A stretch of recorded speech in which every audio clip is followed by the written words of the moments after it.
जय हिंद, जय मन्नेर वारलू, जय अदीम, जय बिरसा मुंडा, जय शिवराय, जय भीम. मित्रांनो, मी प्रवीण जेठेवाड. आदिवासी मन्नेर वारलू महासंघाची घोडदौड संपूर्ण महाराष्ट्रामध्ये आणि तेलंगणा राज्यामध्ये चालू आहे. आज या संदेशामार्फत आपणास मी आवाहन करत आहे की संपूर्ण महाराष्ट्रातील कार्यकारिणी आपण घोषित करीत आहोत. ज्यांना गांडूसारखं जीवन जगायचं आहे त्यांनी आमच्याकडे येऊ नये, परंतु लोकशाहीचं युद्ध ज्यांना लढायचं आहे, छत्रपती शिवाजी महाराजांच्या या भूमीमध्ये तुम्हाला लढवय्या म्हणून जगायचं आहे, डॉक्टर बाबासाहेब आंबेडकरांनी दिलेल्या संविधानाची लाज तुम्हाला राखायचा आहे, आदिवासी म्हणून जन्म घेतल्यानंतर सुद्धा आदिवासींचे हक्क आपल्याला जर मिळणार नसतील आणि आपण गांडूसारखे जर घरात बसून जर बसलो असतील तर तुमची लोकशाही तुम्हाला जिंदाबाद. परंतु आम्हाला आता क्रांतिकारी व्हायचं आहे, आम्हाला लढायचं आहे. आमच्या रक्तामध्ये जे बीज आम्ही ह्या देशाला अर्पण केलेलं आहे ती पिढी आम्हाला उद्या माफ करणार नाही. आम्ही आज लढलो नाही तर आज माझ्या जातीवर लोक शिवा देत आहेत, माझ्या धर्मावर लोक शिवा देत आहेत.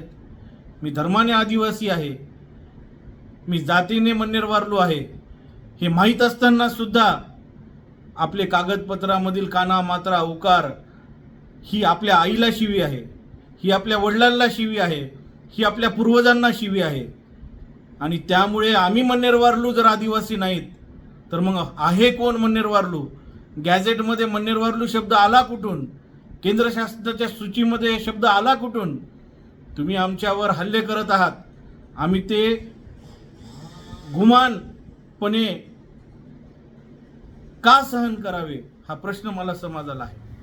अनेक समाजाचे अधिकारी आम्हाला गांडूंचं जीवन जगा म्हणून शिकवलेत. तुम्ही 35 वर्षे नोकरी करता, शासकीय अधिकारी बनता, काय दिवे लावता आम्हाला सगळे माहीत आहेत. रोज आम्ही सगळ्या गोष्टी वाचतोय. परंतु जे चांगले अधिकारी आहेत ते आदिवासी मन्नेर वारलू महासंघामध्ये निधड्या छातीने पुढे येत आहेत. आमची अशी इच्छा आहे की गावोगावीमध्ये आदिवासी मन्नेर वारलू महासंघाची शाखा झाली पाहिजे. का आदिवासी मन्नेर वारलूची शाखा होऊ नये? का गावातून लोक बाहेर पडू नये?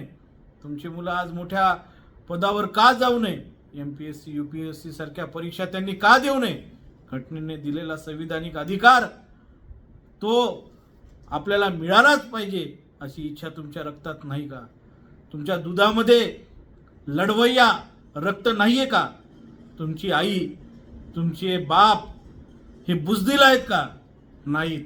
आम्ही लढवय आहेत. आम्ही दाखवून दिलं किनवटच्या मोर्चामध्ये आमची शक्ती काय होती. आम्ही मुजोर अधिकाऱ्यांना दाखवून दिलं की त्यांची लायकी काय होती. आणि आता पुन्हा एकदा शांत असलेल्या आदिवासीला लढण्यासाठी तुम्ही सज्ज केलेलं आहे. ही लढाई ही संविधानाचा गळा घोटणारी लढाई आहे. ही लढाई ही आपल्याला या लढाईमध्ये जाणीवपूर्वक उतरल्या जात आहे.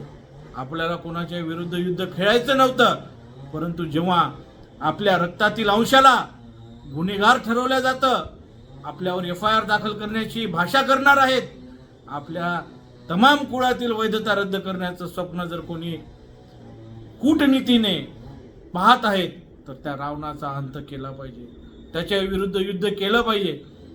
कशासाठी बंड केला होता बिरसा मुंडा यांनी?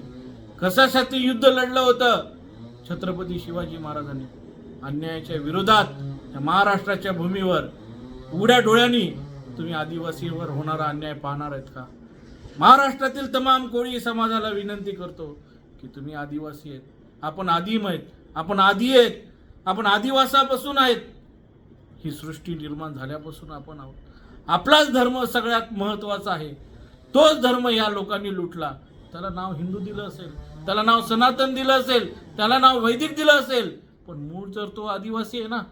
मूळ तर महादेव आपला आहे ना, मूळ गणपती आपला आहे ना, झाडा फुलांची पूजा आपणच करतो ना, वडाचं झाड आपलंच आहे ना. हे सगळे झाडं कशाचे आहेत? पोचम्माला कोणत्या झाडाचा आपण हे करतो? लिंबाच्या झाडाचे पानं पोचम्मा देवीला वाहतोत ना. हे सगळं रक्त हे कोणाचं आहे? ह्या सगळ्या गोष्टी ह्या कोणाच्या आहेत? पशु पक्षी प्राणी यांची पूजा कोण करतो? तर आदिवासी करतो, आदिवासी धर्म करतो. आम्ही जर आदिवासी नसतील तर मग आहेत कोण आदिवासी? त्यामुळे खबरदार जर आदिवासींना छेडसाल तर, खबरदार जर महासंघाच्या कार्यकर्त्यांना छेडताल तर. आजपर्यंत आम्ही सगळ्या गोष्टी निमूटपणे शांतपणे आम्ही सहन करत आलेलो आहोत. त्यामुळे तळागाळातील आदिवासी मन्नेर वारलू बांधव असो, आदिवासी कोळी महादेव बांधव असो, आदिवासी टोकरे कोळी असो, आदिवासी ढोर कोळी असो, या सगळ्या आदिवासींवर जो अन्याय होत आहे, ठाकर कम्युनिटीवर असो, हलबा कम्युनिटीवर असो, या सगळ्या कम्युनिटीवर जो अन्याय होत आहे तो अन्याय दूर केला पाहिजे. सरकार ही मायबाप असते, सरकार ही नागरिकांना गुन्हे दाखल करण्यासाठी नसते. जर तुमचे अधिकारी कुठे चुकले असतील, कायद्यानुसार त्यांना शिक्षा द्या ना, त्यांनाही दोषी ठरवा. सर्वसामान्य आदिवासी व्यक्तीने आदिवासी म्हणून त्याची जात सिद्ध करण्यासाठी तो जात पडताळणी विभागाकडे, त्या संबंधित अधिकारी कार्यालयाकडे आला आणि त्याने कागदपत्र त्यांनी दाखवले, जातीचं प्रमाणपत्र, जात वैधा प्रमाणपत्र मिळवलं. मिळालेले प्रमाणपत्र रद्द करण्याची धमकी जर तुम्ही देत असाल तर खबरदार, हे सहन केलं जाणार नाही, हे सहन केलं जाणार नाही.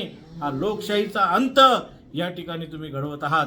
लोक येत्या निवडणुकीच्या काळामध्ये तुम्हाला तुमची जागा दाखवून देण्याचा प्रयत्न करतीलच, परंतु हे सगळं लोकशाहीचं युद्ध, विधानसभेचे जागा तुम्हाला जास्त आल्या म्हणून तुम्ही म्हणाल तसं विधेयक या विधानसभेत पारित करणार आहात का, असा सवाल मला राज्यकर्त्यांना आहे.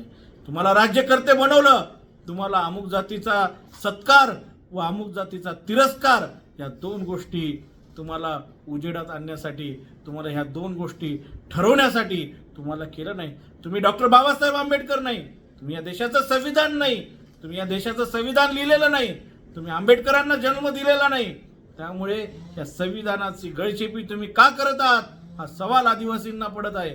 त्यामुळे महाराष्ट्रातील तमाम अन्यायग्रस्त जातीतील आदिवासी मुलांना, युवकांना, तरुणांना, विद्यार्थ्यांना, पालकांना, शासकीय कर्मचाऱ्यांना, निवृत्त शासकीय कर्मचाऱ्यांना, शेतकऱ्यांना, डॉक्टर्स, इंजिनियर्सला, कामगारांना, वंचितांना, शोषितांना, या सगळ्यांना मी विनंती करतो की उठा, आता युद्धाची वेळ आलेली आहे. गांडू म्हणून जगू नका, बुजदिल म्हणून जगू नका. लोकशाहीच्या या युद्धामध्ये आज जर तुम्ही लढला नाही, उद्या पिढ्या तुम्हाला माफ करणार नाहीत, उद्या पिढ्या तुम्हाला माफ करणार नाहीत.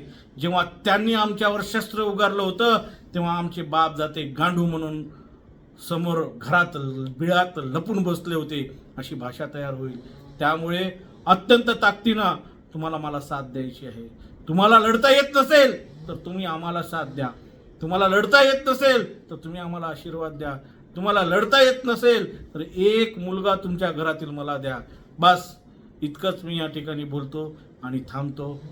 जय हिंद, जय संविधान, जय भीम, जय अदीम. आपला प्रवीण जिठेवाड, आदिवासी मन्नेर वारलू महासंघ.